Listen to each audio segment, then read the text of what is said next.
Hello guys, welcome back to my channel. ఇవాళ ముచ్చట ఏంటంటే బాయ్యో మా తాతగారు నా జ్ఞాపకార్థంగా ఏంటంటే మీరు ఎట్లయితే తమ్నైల్లా మా తాతతో ముచ్చట్లని ఎట్లయితే టైటిల్ చూసారో యాజ్ యూజువల్ గా ఆయన గురించి ఆయన జీవితం అనేది ఎట్లా గడిపిండు, ఏ విధంగా ఆయన జీవితంలో జరిగిన సంఘటనలు ఏంటి, బాధలు ఏంటి, సంతోషాలు ఏంటి, ఆయనకు ఎంతమంది కుమారులు, మా జ్ఞాపకార్థంగా ఏంటంటే ఈ చిన్న వీడియో అనేది మనం తీస్తున్నాం. Okay Dada, first of all వచ్చేసి నీ గురించి నాకు అన్ని తెలుసు, కానీ మన వ్యూవర్స్ కూడా తెలవాలి అంటే ఫస్ట్ ఆఫ్ ఆల్ నీ పేరేంది, ఇంకా మీ తల్లిదండ్రుల ఏంది, ఎట్లా ఏం సంగతి, మన ఊరు ఏంది, ప్రతిదీ చెప్పు. తల్లిదండ్రుల పేరు ఏం పేరు దాదా? మా తల్లిదండ్రుల పేరు మా అబ్బా పేరు హుసేన్ సాబ్. హుసేన్ సాబ్. మా అమ్మ పేరు కాసింబి. ఆయనకి ఎంతమంది కొడుకులు?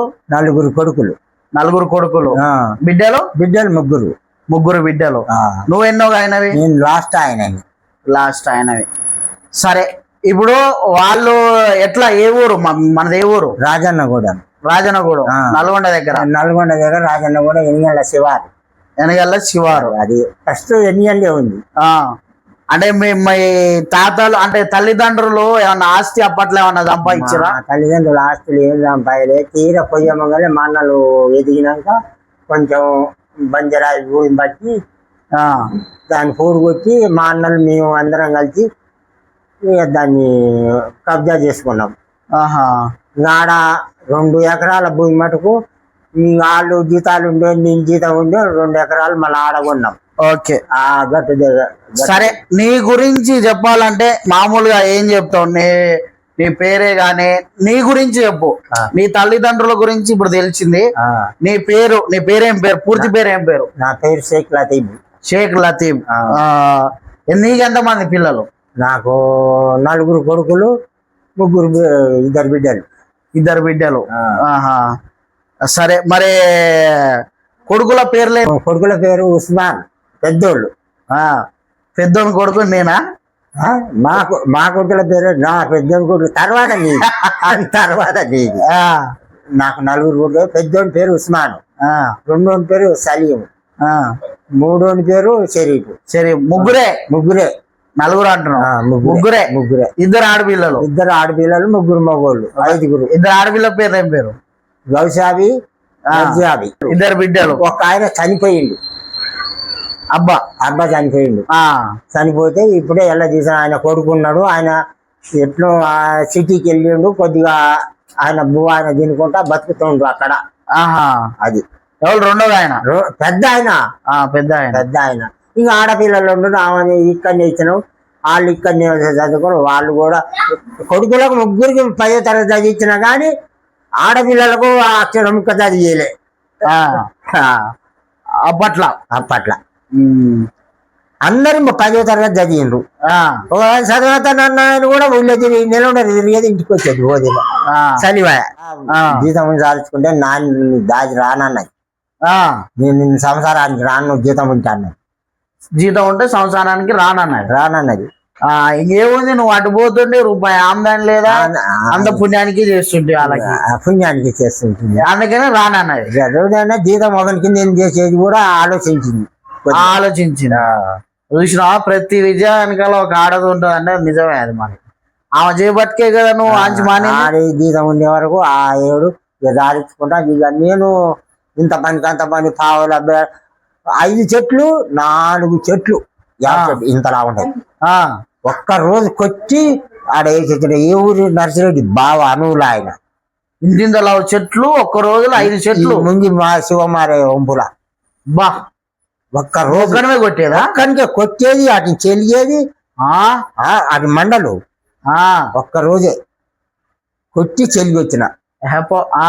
మరి అప్పట్లో ఓకే ఉంది. పట్టాలి. ఎంత వస్తాయి? 25 రూపాయలు వస్తాయి. సాయంత్రం 4 కొడితే 5 కొడితే 25 రూపాయలు ఇచ్చేటోళ్ళు. ఇచ్చిండు. ఒక్క చెట్టుకి 5 రూపాయలు. 5 రూపాయలు. 5 రూపాయలు అంటే అప్పట్లో గొప్ప. ఇప్పుడు 50 రూపాయలన్నా 500 అన్నా లెక్కలేదు జనాలు. 5 కాదు 5,000 లెక్కలేదు. పైసకి విలువ లేదు. మీ పిల్లల గురించి మామూలుగా ఏం చెప్తావు? అంటే ఎవరి గురించి అయినా ఏమన్నా చెప్పాలనుకుంటున్నావా? ఏం గురించి ఏం చెప్పాలి, ఇక అందరు అట్టనే పెరిగిరు, అందరు అట్టనే పెద్ద అయ్యారు. ఈయనకు కొద్దిగా జబ్బు వచ్చింది పెద్ద ఆయనకు, ఆయనతోటి కొంత బాధే. వాళ్ళు పోలియో వచ్చి దేశం తిరిగి 15 కిలోమీటర్లు పొద్దున్నే వెళ్ళి అన్నం లేకుండా చెరుకు పెళ్ళి నడిచెక్కిన ఈ చెవురు మాదారం లేదు. ఎన్ని కిలోమీటర్లు ఉండేది? కిలోమీటర్లు నడిచినావు. ఇంకోటి ఏంటంటే, ఎక్కువ నువ్వు కష్టపడ్డ రోజు ఏది? నీ జీవితంలో ఎక్కువ కష్టపడ్డ రోజు ఏది? ఎప్పుడు ఏదైనా సందర్భం వచ్చినాను మా రజ పుట్టినప్పుడే కష్టపడ్డా. అట్లా అది కాదు, ఆ విషయం కాదు. నువ్వు ఇంత బలంగా చేసిన ఏదో అంటే ఇందాక ఏదో చెప్తే ఎట్లా పడి అప్పుడే మరి రజ పుట్టింది అప్పుడేనా? ఏమైంది ఆ రోజు సంఘటన? ఏంది? ఎద్దుల బండి అందరం ఊళ్ళో అందరం పోయినాం ఎర్రమట్టికి, జల్లాలు వేసుకొని బండి కట్టుకొని ఎద్దుల కట్టుకొని పోయినాం. ఆడ పోసుకున్నాం, ఎడ్లు మట్టి తోముకున్నాం, నీళ్ళు పోసి మట్టి తోమి బండి నిండా నింపుకున్నాం. అందరు నింపుకోరు అందరు పోతుంది బండి ఆట కట్టుకొని వెళ్ళిపోయింది. అప్పుడే నింపుకొని ఒక 2 గంటల ఎద్దు తప్పించుకుంది. ఒకటే ఉంది మట్టి గుమ్మరిచ్చిన, ఇక మట్టి ఎద్దును కట్టినా ఒక పక్క నేను పట్టినా. ఎలా బండ్లనే ఉంది ఎర్రమట్టి పోసిన కింద పోసిన మొత్తం ఖాళీ చేసినావా? కింద పోతుంది మొత్తం కింద పోసి ఖాళీ ఎడ్ల బండి ఉంది. ఎడ్ల బండి ఎద్దుంది, ఒక పక్కకి ఎద్దు కట్టినా ఒక పక్కకేమో నువ్వు ఉన్నా. నేను ఈ నుంచి ఇప్పుడు మనం ఆడికి పోతాం రోడ్డు. అవును, అంత దూరం కానీ ఇంకెక్కువ 3 కిలోమీటర్లు అన్నారంటే ఏజీ కాడి గుంజుకు వచ్చిన. 3-4 కిలోమీటర్లు. 3-4 కిలోమీటర్లు ఒక్కరివి. ఎద్దు మరి ఎద్దు ఎట్ట నడవాలి? ఒకటి నడవలేదా? బానే ఉంది పట్టు వ్యవహారం. ఇక వ్యవహారం బానే ఉంది. అంత కష్టపడ్డావు. ఇక ఒకనాడు ఈమె పుట్టింది, ఇంట్లో ఉంది దాది. ఇంట్లో ఉంటే పొలం కోసినాం. ఆడ గౌల బాయి కాడ లేదు, గౌల సమయం పొలం కోసినాం. పొద్దుగులు కూలీలో పెట్టి ఎత్తుకున్నాం. ఎత్తి ఆడ లక్ష్మణ ఈడ ఇప్పుడు చింత చెట్టు ఉండే కదా, ఈడ ఊరు పెట్టాం. మన సంజీవ రెడ్డి పనం వాళ్ళ పెట్టాం. పడుగు పెడితే ఊళ్ళు మనుషులు రావట్లేరా, వాన మబ్బులు పడుతుంది. ఇక మాన మబ్బు పడితే ఎట్లా తెచ్చిచ్చిన ఒకసారి తిప్పేసిన మోసిండ్రు పడుగు తిరిగేసి పోయిండ్రు. ఇక ఇంట్లో ఆమె వచ్చేట్లేదు ఇంటి బయటికి. ఇక పుట్టింది కదా, ఇంట్లో 8-10 రోజులు అయింది. 8 రోజులు 8 రోజులు కూడా కాలే, 6 రోజులు అయింది. ఇక తీసుకొని ఇక తెల్లారే వరకు గడ్డి మొత్తం గుద్ది పారేగిన, ఎకరం పొలం గడ్డి. అబ్బా, అంత కష్టపడ్డావు. తెల్లారే మొత్తం ఎకరం గడ్డి తెల్లవారే గుంజిన, ఒక్కనే గుంజి బయటకి వేసిన. ఒడ్లు పొద్దున్నే లేవగానే పొద్దు వచ్చినాక పని. ఇక నెక్స్ట్ వచ్చేసి నీ చిన్నతనం గురించి ఏమన్నా చెప్తే ఏం చెప్తావు? నా చిన్నతనం గురించి ఏం లేదు. ఇక నన్ను తీసుకపోయి ఆ చింత చెట్టు కింద రంగయ్య గారు బండి వేసేది, మా ఊళ్ళు తీసుకపోయి. చిన్నప్పుడు బాగానే ఉన్నాను. ఇక అదే 18-19 ఏళ్ళ మీద 12 ఏళ్ళు అయినాక నేను 2-3 ఏళ్ళు చదువుకున్నా. 2 ఏళ్ళు ఆలు గిద్దెలోడ్సు బొట్లోడ్సు అన్ని చదివినా. ఏడాది చదివినాను. మాకు ఆయన గిద్దెలోడ్సు బొట్లోడ్సు ఆలు నేర్పనేసారు కారం. ఆయన 1వ తరగతి దానికి చదివినా. 2 చదివినావు. 1వ తరగతి తర్వాత చదవలేదు. చింత చెట్టు కిందకి బొద్దుపాలు చేసి భుజాన్ని వేసుకొని పోయేది చదువుకోండి. పోయేది ఒక 2-3 ఏళ్ళు చదివిన. ఆడిపోతున్నా చదువు కూడా చెప్పింది. గిద్దెలోడ్సు బొట్లోడ్సు అంటే వడ్ల లెక్కలు, పైసల లెక్కలు, ఈ సంపర్క ఎంతసేపు వ్యవసాయం గురించే, వ్యవసాయం లెక్కలే. వడ్ల గురించి పైసలు లెక్కే. అట్లా నేర్చినాం, వాళ్ళు నేర్చినాం, గుంతం నేర్చినాం, అన్ని నేర్చినాం. బాగా తెచ్చే మటుకు చాలా పంతులు, గవర్నమెంట్ పంతులు వచ్చినాక పెట్టారు మాకు చదువు. మంచి వయసులో ఉన్నప్పుడు ఇట్లా చేసేది ఏది లేదు, ఏది అంత పని తప్ప ఏది తెలియదు. చెప్పండి, నాకు ఏది తెలియదు, వేరే ధ్యాసే లేదు. వేరే ధ్యాసే లేదు. సరే, అన్నిటికన్నా ముఖ్యమైనది ఇప్పుడు నీ బాల్యం పోయింది, నీ యవ్వనం పోయింది, ఇప్పుడు వృద్ధాప్యంకి వచ్చినావు, అవును. ముసల్తనానికి వచ్చినావు. 89 ఇప్పుడు ఏజ్ 80 ఉండదు, 80 ఉండదు దాదా, 78. 78. ఇప్పుడు వృద్ధాప్యంకి వచ్చినావు కదా, అంటే యవ్వనం ఎప్పుడైనా గుర్తొస్తుందా? నేను ఉంటే అట్లుంటే బాగుండు అట్లా? కూర్చోది కానీ మనం ఆలోచన చేయడం, మనం ఏం చేస్తాం, మన భగవంతుడికి రాసింది కదా అని ఆలోచన చేస్తావు. అట్లా కుదరలే కానీ అంటే వస్తది, ఎట్లయినా సరే చేసిన పని అట్లా నేను ఇంత చేసిన ఇప్పుడు టైంనే అన్న ధ్యాస ఎప్పుడైనా దాని గురించి ప్రపంచ గురించి నన్ను హింసించి చనిపోయింది దాది. అది మనసులో పడి షుగర్ పెరిగి మనసులో పడ్డది, చేస్తుండు పోతుండు అని మనసులో పడ్డది రా. అనుమానం పడ్డది. ఏముంది, రంజాన్ పండుగ వచ్చింది. ఆ పండుగ వచ్చే వరకు 2-3 రోజులు 5 రోజులు అయింది. 4 రోజులకి ఒక్క పొద్దులు ఉన్నాయి. సరే ఆమె అంటుంది కదా, మరి ఒక్క పొద్దులు అన్నం పెడదాము అన్నది. అంటే నేనేడ పెట్టిన, నేను ఓడి చేస్తానే, నువ్వేం చెయ్యవు, నేనేడ వండి పెట్టినా అలా కానీ ఒక గింతే ఉంది, గింత లావు పుల్ల గింత పొడుగు ఉంది, ఇస్తా అన్న. ఒక పొద్దు కట్టుకొని ఉంది. అప్పుడు ఇస్తానే వరకు ఈడ మాడ మీద ముళ్ళు గుచ్చుకొని రక్తం వెళ్ళింది. ఇక రక్తం వెళ్ళి అదే బాధ ఆయన దానికి బాగా మనసులో పడ్డది. మనాజ్ అయింది, షుగర్ పెరిగింది, అంత పిచ్చి లేచినట్టు అయింది. దానికి హాస్పిటల్లో పోయినా కూడా ఏమి లేదంటే మాడల ఏదో నల్ల బొగ్గు కవిలిందని అన్నారు. ఆ లంజ కొడుకు పాడుగాను ఆ రామచంద్ర గారు ఆడ పొద్దుగుళ్ళు ఈసీ పాడి మొత్తం ఈసీ తీపించింది, స్కానింగ్ చేపించింది బాడీ మొత్తం. గంట సేపు 2 గంటలు మళ్ళీ తీపించి మందులు మంచిగా రాసి ఆడ 2-3 సూదులు వేసింది. గ్లూకోజ్ పెట్టి ఇంటికి తీసుకొస్తాం. మందులు ఏమంటే ఈ లంజ ఓడుకుని మమ్మ బతికిచ్చింది. ఈ లంజ ఓడుకుని ఈ రామచంద్రుడు రావు మమ్మ బతికిచ్చింది ఆడిచ్చి. అంతేనా? ఇప్పుడు అడుగు, మమ్మ బతికిచ్చింది. పాలు వాళ్ళ అమ్మకాడ పాలు లేకుంటే పాలు ఇచ్చింది. సరే, ఇప్పుడు వృద్ధాప్యం అంటే మామూలుగా నువ్వు ఇట్లా ఆరోగ్యం బాగుండట్లేదు కానీ ఇప్పుడు బాగుంటలేదు అయ్యా. ఆరోగ్యం 6 సంవత్సరం అయింది. ఏదో నాకు అది ఉందో ఇది ఉందో నాకు తేపకోసారి వచ్చే వరకు మనసు ఒకసారి రోజు లేదంటుంది. ఆడిపోయే వరకు నేను రోగం వచ్చినట్టు కొడుతుంది. ఏం చేయం మేము, అంతే ఆడిపోవాలి ఈడిపోవాలి అనిపిస్తుంది. పోయి ఆడ కూడా మాకు ఏం చెప్పాలి, నాకు నచ్చితే పడైతే చెప్పాలి.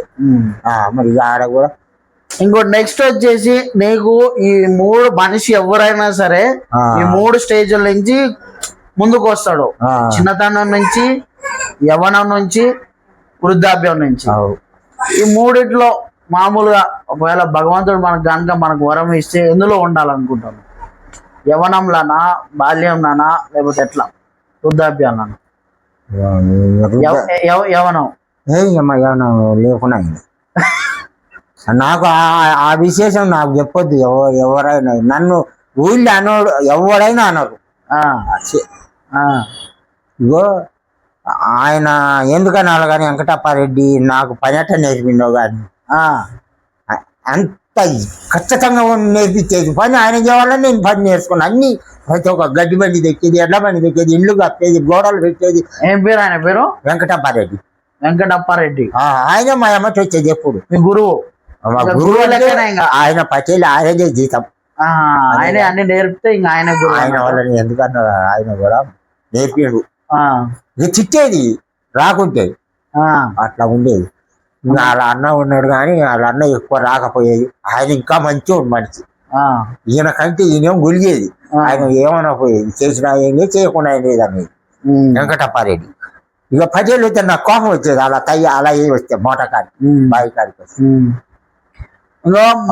నెక్స్ట్ వచ్చేసి నీ బలం ఏంది, బలహీనత ఏంది? అంటే బలం అంటే మనం ఒక దాన్ని చూసి నాకు ఇది అంటే బలం, బలహీనత అనేది ఉంటాయి కదా మామూలుగా. బలం అంటే ఇక బలం ఏం బలం, ఇది వరకు బలవంత పోయింది, ఇప్పుడు ఏం బలం వస్తుంది, ఇప్పుడు రాదు. అందుకనాలే ఉన్నది ఉన్నట్టే అనాలే. అంతా అయిపోయినాక బలం రావాలి, నేను ఆడికి పోతా ఈడికి పోతానని చెప్పుకుంటుంది కాదా. అంటే వయసులో ఉన్నప్పుడు చేసిన వయసులో ఉన్నప్పుడు కూడా నాకు అనిపించలే, ఏదో సరదాగా ఉండేది అందరితో నవ్వుకుంటూ ఉండేది అందరూ మాత్రం లేవు మా కాడ. ఇప్పుడు ఆయన నడువు నేను కాదు ఇస్తాను వెంకటంపాటి అన్నాడు, ఇప్పుడు ఆయన కూడా ఉన్నాడు. ఉన్నాడు అంతేనా? నీ ఇష్టమైన స్నేహితుడు అంటే ఎవరి పేరు చెప్తావు? నాకు అప్పుడు అయినది నరసింహ అప్పుడు నరసింహ వాళ్ళ ఆయన జాన్ జబ్బా మంచిగా కలిసి తిరిగేది, మంచిగా కలిసి తిరిగే పని కాడ. కానీ ఆయన చేసే పనులు కూడా ఇక వాని ఇష్టం చేసుకొని వాడిని చేసుకుంటూ చిన్న పొరపాటు అనుకుంటున్నా. ఇప్పుడు మరి ఏముంది, ఇన్నేళ్ల కన్నా కష్టపడి చేసి సుఖం లేదా సార్ ఇంతవరకు అనగా నాకు లేదు. అమ్మతో లేదు, అయ్యతో లేదు, కొడుకులతో లేదు, బిడ్డలతో లేదు. ఇక వయసు మీద పడ్డాక అట్లనే ఉంటది. అట్లనే ఉంటది. అది కూడా సరే, అది కూడా నచ్చేటట్టు ముందు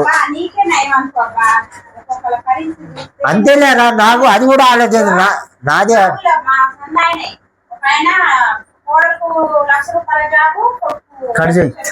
అయితే నిలబడితే మా ఏమంటారు ఎవరిని? వాళ్ళ తండ్రి మయ్య అనేది. అయ్య కాదు, మయ్య అనేదా మా గుమాస్తా ఎవరు? ఆ పంతులు మా ఊరికి వచ్చేది. మా గుమాస్తా అని అన్నాడు. అసలు మరి చదువుకున్నాడు ఎందుకు సన్నాసి నయం కాదు, ఇక్కడ భూ అడుకొచ్చాను వేస్తాడు. మీ తల్లిదండ్రుల గురించి చెప్పాలంటే ఏం చెప్తావు? మా తల్లిదండ్రులు మమ్మల్ని ఏం కష్టపెట్టలేదు. మా తల్లిదండ్రులు మమ్మల్ని మాటలు అనలేదు, మమ్మల్ని కష్టపెట్టలేదు. మంచిగా చూసారు, మంచిగా పెంచారు, బాగానే పెంచారు. వాళ్ళు తిప్పలు పడేది, వాళ్ళు బువ్వలేక బుగ్గిలేక మమ్మ కారం వల్ల కారం వల్ల 3 కారం వల్ల రోజు కొన్ని రొడ్లు తెచ్చి దంచేది వండేది. వాళ్ళ తగడి బియ్యం మీద వాళ్ళు తగడి బియ్యం ఇచ్చేది, అవి దంచితే తీరేది వండేది, తల ఇంత పెట్టేది. ఇక అసలు నాడు కాపులు జీతాలు మా అన్నలు గిట్ల జీతాలు ఉంటే ఇక వాళ్ళు తగడు మనడు జొన్నలు సద్దలు ఆడుకొచ్చేది, వండి పెట్టేది. వాళ్ళు అట మా అమ్మమ్మ మమ్మల్ని ఏం బాధ పెట్టలేదు. నీకు ఏ వయసులో ఉన్నప్పుడు చనిపోయారే? నాకు పెళ్ళైన 19 సంవత్సరాలే. 19 సంవత్సరాలే మా అమ్మ చనిపోయి. పెళ్ళైన 6 నెలలకు చనిపోయారు. అమ్మ చనిపోయినా అబ్బ చనిపోయింది? అబ్బా నా పెళ్ళైన 6 నెలలుగా చనిపోయింది.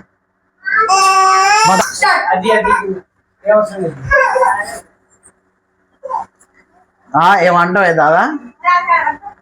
మా గౌసమ్మ పుట్టింది 6 నెలలకే మా అయ్య చచ్చిపోయింది. మా అబ్బా అంటే నువ్వే పెళ్లి అయిన 6 నెలలకే, పెళ్ళి అయిన 6 నెలలకే నీళ్ళు వచ్చిన సంవత్సరమే చచ్చిపోయింది. ఫస్ట్ వాళ్ళు చచ్చిపోయారు. మా అబ్బా మీ అబ్బ చచ్చిపోయాడు. మీ అబ్బ గిట్ట పుట్టే రజ్జ పుట్టే చెరి పుట్టి అందరు పుట్టిందాక వీళ్ళందరు పుట్టిందాక అమ్మ ఉండే అందరు పుట్టిండ్రు. ఆ అమ్మ ఇప్పుడు చచ్చిపోయింది. ఆయన చనిపోయిన ఎన్ని సంవత్సరాలకి చనిపోయింది? ఆయన చనిపోయిన 20 సంవత్సరాలు, ఒక 10 సంవత్సరాలకి అందరు పుట్టిండ్రా. వీళ్ళందరూ పుట్టిండ్రు. రేసు పుడితే అంతేనా? రేసు కూడా పుట్టి సమాజంగా కాశీ ఇంటికి పోయి ఇప్పుడు శాంబాస్ ఉండే ఇంట్లో పోయి ఊరికి అన్నం చేసుకొని తినేది. రేసు పుట్టినప్పుడు కూడా ఉన్నాయి. రేసుకి ఎన్ని ఏళ్ళు ఉన్నాయి, నీకు ఎన్ని ఏళ్ళు ఉన్నాయి. సరే, ఇప్పుడు అంతా అయిపోయింది, క్లైమాక్స్కి వచ్చింది. ఇప్పుడు వస్తావా చేస్తుంటే అడవిలో పెట్టుకోవాలి తీరా. ఫస్ట్ దాదా ఇప్పుడు నీ పిల్లల గురించి అయిపోయింది, మీ తల్లిదండ్రుల గురించి అయిపోయింది, అందరి గురించి అయిపోయింది. నీ మనవాళ్ళు మనవరాల గురించి ఏం చెప్తావు? మనవాళ్ళు ఏముంది అమ్మ, మనవాళ్ళు వాళ్ళ జాగాలు ఆలబట్టాం. నేను ఏం చెప్పారయ్యా, నేను నీ జాగా నువ్వు బతుంది, వాళ్ళ జాగాలు ఆలబడుతుంది. నువ్వు ఆయన కొడుకు ఆయన కాడ అవుతుంది. వాళ్ళ పేరు నేనేం చెప్పను, ఎక్కడో అక్కడ పోయినా కానీ నేనేం చెప్పను. ఆయన వాళ్ళు జగలు బతనేవారు, ఇంతో మంచి చెడు చూస్తానేవారు. అందరూ మనోళ్ళే అనుకుంటూ పోతుండ్రు. ఇంతవరకు అనుక నా కొడుకుల కాడ ఏ బంధం అనిపించలేదు, మనవాళ్ళ కాడ కూడా లేదు. అందరు సమానమే అంటారు కానీ తెరి మరి మాటలు మాట్లాడే ఏదైనా ఒకరికి కోపాలు వాళ్ళు నీ మీద ప్రేమతోటి మమ్మల్ని ఏమంటాడు మమ్మల్ని కాదు వాళ్ళు మంచిగానే ఉంటుంది కొడుకులు మన వాళ్ళు గిట్ట అందరు ఆ. సరే ఇప్పుడు ఎవరి పెళ్లి చూడాలని ఉంది నీకు? ఎవరి పెళ్లి చూడాలని ఉంది? పెళ్లి ఎవరిది చూడాలని ఉంది? మనోళ్ళు మనరాళ్ళ మనోళ్ళు అంటావా? మనవాళ్ళు అంటే ఇక రియాజ్ గారి పెళ్లి ఒక్కడిని చూడాలని నాకు మంది జేరి గాంధీ ఆది రియాజ్ గాంధీ ఇంకా వాళ్ళంటే నేను ఉండను ఉండే వరకు ఏమవుతుందో ఒకళ్ళు ఉంటే చూస్తూనే కానీ వీళ్ళిద్దరిది అయితే వచ్చే వానాకాలం వరకు అయితే ఏమో నేను అనుకుంటున్నా కానీ అది కూడా నమ్మకం నాకు ఆరోగ్యం బాగలేదు. నిన్న కూడా కొద్దిగా ఎట్నో అనిపించింది. నిన్న ఆడ ఉండే వరకు పాడే కొద్ది ఊళ్ళో గ్యాస్ వచ్చిందట్టు వచ్చింది కదా నాకు పాడేది. ఇవాళ బాగానే ఉంది మళ్ళా తినకుండా ఉండే వరకు ఇవాళ బాగానే ఉంది కానీ ఎట్లా ఉంటుందో ఏం కాదు. ఓకే పెళ్ళిళ్ళు అయితే చూస్తాయా రియాజ్ గారి పెళ్ళి అయితే ముంగల చెయ్యాలి. నా మనవల చేసిన ముందు మనల సరే ఓకే మళ్ళీ వీడియోలో మళ్ళీ నెక్స్ట్ వీడియో తోటి మళ్ళా కలుద్దాం. Okay thank you. దసరా